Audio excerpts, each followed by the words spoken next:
তোমরা তো অনেকেই দেখো যে রাতের বেলা মানুষের চিপসের ক্রেভিং ওঠে কিংবা পিৎজা বার্গার এইসবের, বাট আজকে আমি কি খেতে চলেছি? লেবু মাখা, রাতটাও 11:15 নাগাদ। তো আমার হঠাৎ করে ইচ্ছা করলো চলো একটুখানি, এখন ডিনার করেছিলাম তো তারপরে ভাবলাম যে কিছু একটা আমার ডিনারের পর কিছু একটা খেতে মুখ চালানোর জন্য লাগে, তো ভাবলাম যে কেন না একটু লেবুই খাওয়া যাক।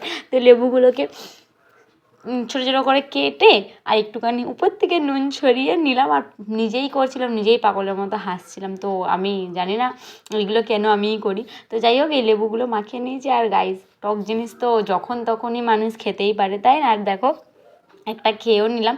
আর তারপর তোমাদেরকে দেখাচ্ছিলাম যে কটা বাজে। আমি ভুল করে 10:15 বলে দিয়েছি, তখন 11:15 বাজে।